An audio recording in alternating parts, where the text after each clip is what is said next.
Basava express ಲೋಕಾಪುರಕ್ಕೆ ಬಿಡಲೇಬೇಕು.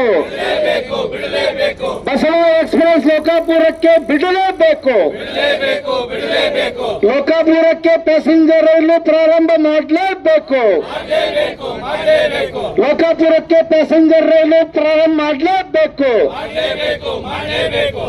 ಬಾಗಲಕೋಟೆ ನಗರಕ್ಕೆ ತಿರುಪತಿ ರೈಲು ಬಿಡಲೇಬೇಕು. ಬಾಗಲಕೋಟೆ ನಗರ ಬಿಜಾಪುರ ಗುಂಡ್ಕಲ್ ರೈಲು ಪ್ರಾರಂಭ ಆಗಲೇಬೇಕು. ಬಿಜಾಪುರ ಗುಂಡ್ಕಲ್ ಪ್ಯಾಸೆಂಜರ್ ರೈಲು ಪ್ರಾರಂಭ ಆಗಲೇಬೇಕು. ತಿರುಪತಿ ರೈಲು ಪ್ರಾರಂಭ ಆಗಲೇಬೇಕು. Bengaluru Bombay super fast express Bagalkote ಮಾರ್ಗವಾಗಿ ಓಡಿಸಲೇಬೇಕು. Bengaluru Bombay super fast express Bagalkote ಮಾರ್ಗವಾಗಿ ಓಡಿಸಲೇಬೇಕು.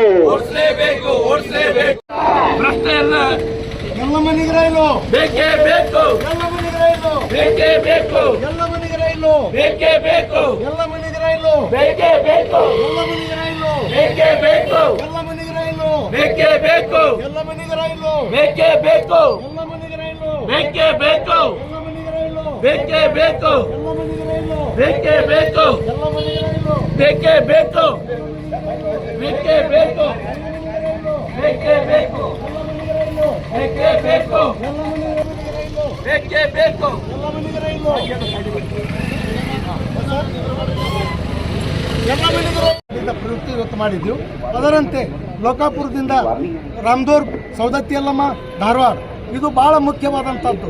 ಉತ್ತರ ಕರ್ನಾಟಕದ ಜೀವನಾಡಿ, ಉತ್ತರ ಕರ್ನಾಟಕದ ಸುವರ್ಣ ಯುಗ ಪ್ರಾರಂಭ ಆಗೋದ್ರಲ್ಲಿ ಎರಡು ಮಾತಿಲ್ಲ. ಆ ಒಂದು ಹೊಸ ರೈಲು ಮಾರ್ಗ 19ರಾಗ ಅನುಷ್ಠಾನಗೊಳಿಸಬೇಕಂತೇಳಿ ರೈಲ್ವೆ ಇಲಾಖೆ ಹುಬ್ಬಳ್ಳಿಯಿಂದ ಕೇಂದ್ರ ಸರ್ಕಾರಕ್ಕೆ ಪ್ರಸ್ತಾವನೆ ಹೋಗಿದೆ. ಆದರೆ ರಿಜೆಕ್ಟ್ ಆಗಿತ್ತು. ರಿಜೆಕ್ಟ್ ಯಾಕೆ ಮಾಡ್ಯಾರ ಅನ್ನೋದು ಕನ್ಫ್ಯೂಸ್ ಆಗೈತಿ. ರಿಜೆಕ್ಟ್ ಯಾಕೆ ಮಾಡ್ಯಾರ ಅಂದ್ರೆ 3 ಸರ್ವೆ ಬರ್ತಾವೆ. ಒಂದು ಕಮರ್ಷಿಯಲ್, ಒಂದು ಇಂಜಿನಿಯರಿಂಗ್, ಒಂದು ಟ್ರಾಫಿಕ್. ಈ 3 ಸರ್ವೆದೊಳಗೆ ಆ ಲೈನ್ ಫಿಟ್ ಐತೆ ಅಂತೇಳಿ ಮಾನ್ಯ ಜಗದೀಶ್ ಶೆಟ್ಟರ್ ಅವರು, ಮಾನ್ಯ ಪ್ರಹ್ಲಾದ್ ಜೋಶಿ ಅವರು, ಮಾನ್ಯ ಎಲ್ಲ ಭಾಗದ ಸಂಸದರು, ಜನರಲ್ ಮ್ಯಾನೇಜರ್ ಅವ್ರಿಗೆ ನಾವು ಮನವರಿಕೆ ಮಾಡಿದ್ರು ಎಲ್ಲ ಅವರು. ಅದರಂತೆ ಈ ಬಜೆಟ್ ಒಳಗೆ ಅದನ್ನು ಅನುಷ್ಠಾನಗೊಳಿಸಬೇಕಂತೇಳಿ ಒತ್ತಾಯ ಮಾಡೋಕ್ಕೆ ಇವತ್ತು ಹೋರಾಟ ಮಾಡಕತ್ತೀವಿ.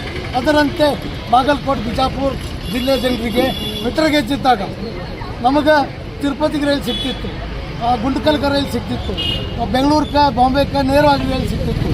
ಇದು ಬ್ರಾಡ್ಗೇಜ್ ಆಗಿ ಅಂದ್ರೆ ಮೀಟರ್ ಗೇಜ್ ಇದ್ದದನ್ನು ಬ್ರಾಡ್ಗೇಜ್ ಆಗಿ ಪರಿವರ್ತನೆ ಆದ ನಂತರ ಒಂದು ಸಮರ್ಪಕವಾಗಿ ರೈಲ್ವೆ ಸೌಲಭ್ಯ ಸಿಗ್ತಾ ಇಲ್ಲ.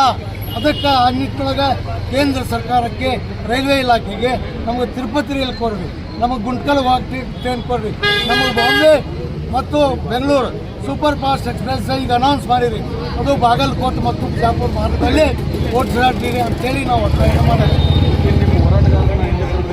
ಇಲಾಖೆಯ ದಿಟ್ಟತನ, ಅವರು ಮಾಡಿದಂಥ ಜನಾದ್ರೋಹಿ ಕೆಲಸ, ಜನರ ಒಂದು ನ್ಯಾಯ ಸಮೇತ ಬೇಡಿಕೆಗೆ ತಡೆ ಒಡ್ತಾರಂದರೆ ಅವ್ರಿಗಿಂತ ಭ್ರಷ್ಟಾಚಾರಿಗಳು, ಅವರಂಥ ದುಶ್ಯಾಸನಗಳು ನಾವು ಎಲ್ಲೂ ನೋಡಿಲ್ಲ.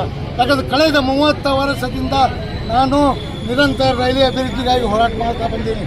ನನಗೆ ಈ ರೀತಿ ಯಾರೂ ಮಾಡಿದ್ದಿಲ್ಲ. ಇವತ್ತು ಮಾಡ್ಯಾರಂದ್ರೆ ರೈಲ್ವೆ ಅಧಿಕಾರಿಗಳು ಎಷ್ಟು ಜನವಿರೋಧಿ ಅದಾರ ಅನ್ನುವಂಥದ್ದು ನೀವೇ ವಿಚಾರ ಮಾಡಿರಿ. ನಿರಂತರ ನಾನು ಜೀವ ಇರೋ ಮಟ್ಟ ರೈಲ್ವೆ ಸೌಲಭ್ಯದ ಬಗ್ಗೆ, ಹೊಸ ರೈಲ್ವೆ ಮಾರ್ಗಗಳ ಬಗ್ಗೆ, ಜನರಿಗೆ ಅನುಕೂಲಕ್ಕೆ ತಕ್ಕಂತೆ ನಿರಂತರ ನಾವು ಹೋರಾಟ ಮಾಡ್ತೀವಿ. ಇಡೀ ಜಿಲ್ಲೆಯ ಜನ, ಇಡೀ ರಾಜ್ಯದ ಜನ ನನ್ನ ಜೊತೆ ಅದಾರೆ, ನನಗೆ ತೆರೆಗೆ ಬರ್ತಾರ, ನನಗೆ ಗೌರವ ಕೊಡ್ತಾರೆ. ನಾನು ಹೋರಾಟ ನಿರಂತರ ಮಾಡ್ತೀನಿ ಹೇಳ್ಬೋದು.